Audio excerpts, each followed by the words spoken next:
بص يا صديقي، انا عايزك تحط نفسك مكان العميل وتتخيل معايا كده ان انت قدامك اتنين مصممين.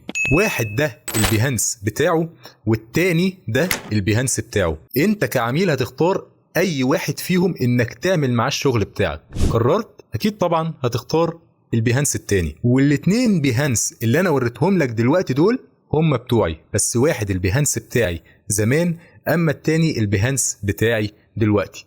عايز تعرف احنا ازاي وصلنا للمستوى ده؟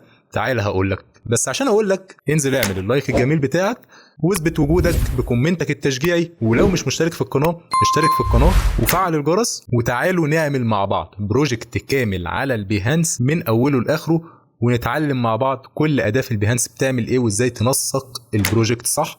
بس بعد انتم دلوقتي بتشوفوا فيديو جديد على قناة احمد شكشك. طيب يا صديقي، عشان نبدأ نحط بروجكت على البيهانس، أول حاجة احنا فاتحين البيهانس طبيعي بتاعنا، هتروح على كلمة شير يور بروجكت وهتختار كلمة بروجكت من هنا وتدوس عليها كده. هيفتح لك الصفحة دي، هتلاقي فيه شوية أدوات هنا هنشرحهم واحدة واحدة. هم نفس الأدوات اللي على الجنب ده، يعني الأدوات دي هي نفس الادوات دي، ودول هنشرحهم برضو، دول مش موجودين هنا فاحنا هنشرحهم. اول حاجة علشان تبدأ تضيف صورة، بكل بساطة هتروح على كلمة ايمج هتدوس عليها وتختار الصورة اللي انت عايزها. انا مثلا هختار الصورة دي ويضيفها كده، هتلاقيها بتحمل معاك عادي. بعد ما حملت معاك هتلاقي هنا في سهمين ظهروا، السهمين دول علشان يفتوا الصورة على قد الصفحة بالظبط. لو دوست عليهم كده هيصغروا لك الحجم بتاعها شويه، ولو دوست عليهم كده هيخلوها بعرض الصفحه كامل. تاني حاجه، لو انت عايز تضيف تكست، وانا بفضل انك قبل الصوره تضيف تكست كده تكتب فيه كلمتين عنوان البروجكت على نبذه عن البروجكت دوت قبل ما تضيف اي صوره في البروجكت. ممكن كمان بدل ما تعمل الهيدر بتاعك عباره عن تكست، ممكن تعمل له تصميم مخصوص على الفوتوشوب وتضيفه كصوره عادي كهيدر للبروجكت بتاعك. فانت اول حاجه لازم تعمل هيدر قبل ما تضيف مجموعه التصاميم بتاعتك في البروجكت. انا دايما بحب اعمل الهيدر بتاعي تكست، فانا محضر كلمتين كاتبهم في ملف تكست هنا، هاخدهم على طول كوبي. ده مثلا العنوان، باخده كوبي كده وهروح هنا على تكست من فوق كده، هيضيف لي هنا تكست، اكتبه اعمل كنترول في فيضيف لي التكست. هتلاقي ظهر لك بقى خصائص التكست بتاعتك هنا كده. الخصائص دي زي بالظبط الفوتوشوب او الوورد، هي نفس الادوات، فاعتقد اغلبنا عارفينها. مثلا من هنا هيعمله لي في السنتر، من هنا حجم الفونت مثلا اخليه ده الهيدر بتاعي فهيبقى فونت بولد بالشكل ده، وهنا الخطوط بقى بغيرها زي ما انا عايز. انا مثلا اخليه اريال بلاك واصغره شويه بحيث يبقى في سطر واحد كله. عمليه التنسيق دي بقى انت وذوقك وانت واسلوبك، كل واحد بيبقى ليه لمسه فنيه في التنسيق بتاعه. انا مثلا اخليها كده. كمان ممكن اغير اللون بتاعه من خلال التي ده. انا هنا كنت محضر كود لون استخدمه للتكست، اختار الكود كده نفس الكود اللي في الفوتوشوب بالظبط واحطه، اعمل له بيست هنا وادوس اد، جاب لي اللون هنا اهو، هيعمل كونفيرم. ده اللون اللي انا كنت محضره. وفي لون تاني ممكن برضو اشوفه، كوبي واروح على حرف التي ده واحطه هنا في الهاشتاج واعمل له ريبليس بالشكل ده واعمل كونفيرم. في دول اللونين اللي انا كنت محضرهم للتكست بتاعي، بس انا اعتقد هرجع للون الاولاني الاحمر ده افضل. بعد كده هضيف بقى نبذة عن البروجكت وضيف تكست تاني من هنا كده، هقوم ضايف تكست تاني. هاخد الكلمتين اللي انا كاتبهم دول مجهزهم، انت طبعا ممكن تكتب بالعربي والانجليزي، بيهانس بيدعم الاتنين اللغتين. هعمل بيست واعملهم برضو في النص من هنا، اختار الفونت ده واعمله كده. ممكن اصغر الكلام ده شوية بحيث يبقوا سطرين بس بالشكل ده. ممكن اخلي اللون بتاعه ابيض خالص. هتقول لي ازاي ده كده مش هيظهر؟ هقول لك ما احنا هنغير لون الباك جراوند هنا من الستايل، وهنا نيجي لشرح الستايل. دي بتغير لون الباك جراوند من هنا، او تحط كود لون لو انت مختار كود معين. انا دايما بحب اللون الاسود بصراحه فاختاره كده. اما الكونتنت سبيسنج دي بتغير المسافات ما بين كل سلايد والتاني. يعني بص لما بخليها صفر كده تبقى المسافه بالشكل ده وكده. انت شايف الفرق طبعا بيبقى واضح. انا بحب اخلي الباك جراوند بتاعتي سودا عشان بتظهر لي التصميم اكتر وبتبرزه اكتر. طبعا انت حر في الخطوه دي. وبحب اخلي الكونتنت سبيسنج تقريبا 3 او 5، ما بحبش ازودها عن 5 بصراحه. هتقول لي طب ما كده الكلام من هنا لازق في التصميم. هقول لك انا لما ادي مسافه كده وادي مسافه تانية بانتر مش هيبقى لازق في التصميم. كده ابقى عملت الهيدر بتاعي العنوان وادي الكلمتين اللي بيوصفوا البروجكت، بعد كده حطيت الصوره الرئيسيه في البروجكت. يبقى احنا كده شرحنا الايمج والتكست. هنيجي بعد كده للفوتو جريد، ودي لو عايز تحط مجموعه صور جنب بعض في نفس السلايد من هنا هندوس عليها هيقول لنا اد ايمج. هختار الايمج واختار الصورتين التانيين دول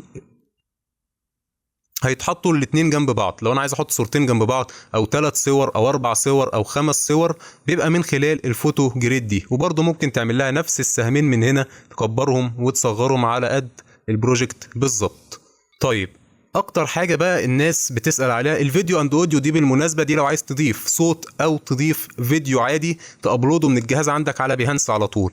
ولكن بقى لو عايز تضيف فيديو من اليوتيوب او تعمل المقارنه ما بين الصورتين قبل وبعد على طول، دي تقدر تعملها ازاي؟ من خلال الامباد. الامباد ديت هي اللي بتعمل الكلام ده كله. ازاي؟ بكل بساطه احنا هنروح على الموقع وهسيب لك تكست بات تحت في صندوق الوصف في اللينك بتاع الموقع، او ممكن اسيب لك اللينك في اول تعليق لو اليوتيوب هيسمح بكده. هدوس على الزرار الاخضر ده كده هينزلك تحت خالص، هيقول لك حط لينك الصورتين اللي انت عايز تبدل ما بينهم بالشكل ده. شايف الشكل ده؟ هو بيقول لك حط لينك الصورتين هنا. اللينك ده هيكون ايه؟ دروب بوكس. هتقول لي طب انا ما عنديش اكونت دروب بوكس.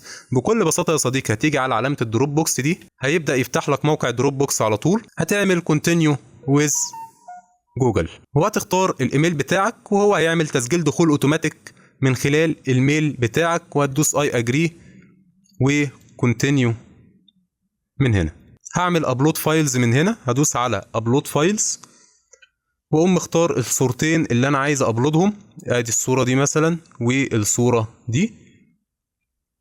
هتلاقيه بيبدا معاك يابلود الصور تحت هنا وبتظهر لك هنا اول ما تتم ابلود. هو عمل ابلود للصورتين. انا هختار الصوره دي وادوس تشوز وبدا هو ضاف لك اللينك بتاعها اوتوماتيك هنا. بعد كده هاجي هنا برضو على دروب بوكس تاني واختار الصوره التانيه دي كده واعمل تشوز، وهتلاقيه هو حط لك اللينك بتاعها هنا اوتوماتيك، وهتلاقي الصورتين ظهروا لك من تحت من هنا كده ادي قبل وبعد. تقول لي طب انا هاخدها ازاي على بيهانس؟ بكل بساطه انت هتنزل تحت وهتدوس على بابلش دي، هيقوم هو قايل لك في هنا امبيد اهي كود امبيد. هتنسخ الكود ده تعمل سيلكت تقول عليه وكنترول سي وتروح على البيهانس وهتختار من هنا الامبيد ديت وتحط بيست للكود في المربع ده كنترول في وهتدوس امبيد. هيقوم ضايف لك تحت هنا الصورتين قبل وبعد اللي كل الناس دايما بتسأل عليها في بيهانس. طبعا ممكن تكتب هنا ما بين الصورتين دول اللي هم الفوتو جريد والامبيد اللي احنا عملناه كلمتين كده، مثلا هير وي شور يو ديزاين افتر اند بيفور.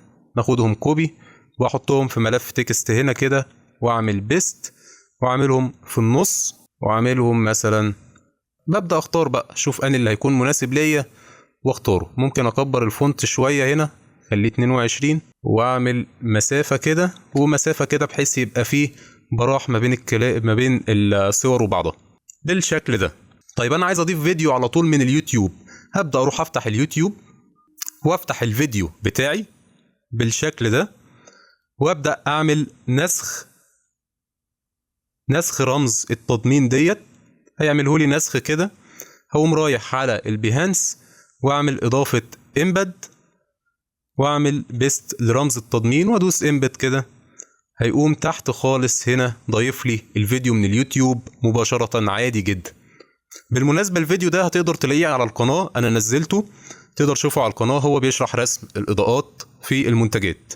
برضه ممكن اكتب قبل الفيديو هنا كلمتين بان اضيف تكست واختار الكلمتين دول اللي انا كنت مجهزهم في الاول. ولما بنهي البروجكت بقى بكتب برضو كلمتين او ممكن انهيه بتصميم انا مصممه على الفوتوشوب. مثلا هكتب ثانكس فور واتشنج واخليها هيدر عشان تبقى كبيره، واخلي طبعا الفونت اريال بلاك واخليها اكبر شوية من 36 مثلا 40 كده، واختار اللون بتاعها، اللون اللي احنا كنا مختارينه فوق. وممكن تحتيها هنا اضيف تكست تاني اللي هكتب فيه all this design made by احمد شكشك. من خلال تكست تاني هنا اعمل بيست واجيبهم في النص، واختار اللون مثلا اللون التاني ده. والفونت طبعا ما تنسوش توحدوا الفونتات وانتوا بتعملوا الخطوات دي. انا ممكن ما وحدتش الفونتات وهرجع اوحدها تاني في البروجكت. ممكن دي كمان نكبرها شوية، خليها 23. ممكن تخلي كل الحروف كابيتال من هنا، هيخلي لي كل الحروف كابيتال بالشكل ده. طبعا ثانكس فور واتشنج هعملها كده، ودي هعملها كده بحيث يديني براح في التصميم في البروجكت اقصد. وغير الفونت ده كمان اريال، والفونت ده كذلك. وبكده تبقى عملت بروجكت كامل A to Z على البيهانس.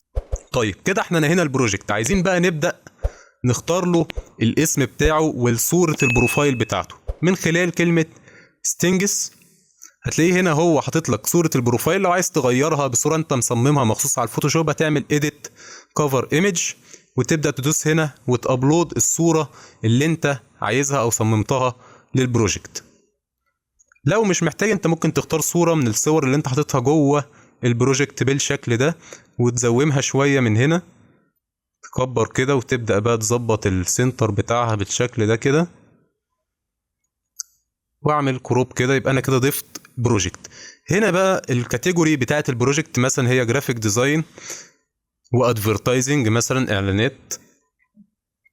ممكن تشوف اقسام تانية من هنا.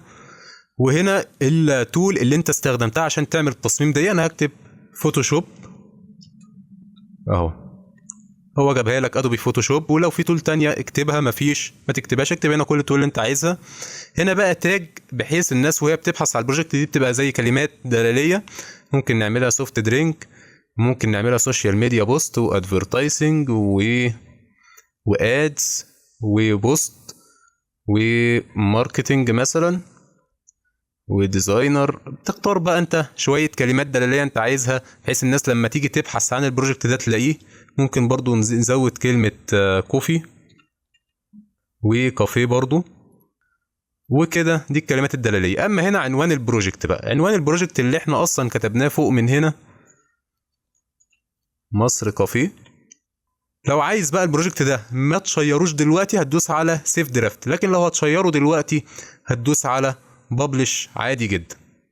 وبكده نكون شرحنا كل الادوات اللي تهمك كجرافيك ديزاينر او كموشن ديزاينر او كمونتير على البيهانس. وبعد ما خلصنا البروجكت مع بعض عايزك انت كمان تخلص معايا حاجه في السريع، وهي انك تعمل لايك للفيديو ده وتنزل تعمل بكومنتك التشجيعي لو انت لسه ما عملتوش، واشتراك في القناه لو لسه ما اشتركتش، وتفعل الجرس. وفي النهايه وان اخطات فهو مني وان اصبت فمن الله. كان معاكم احمد شكشك، سلام.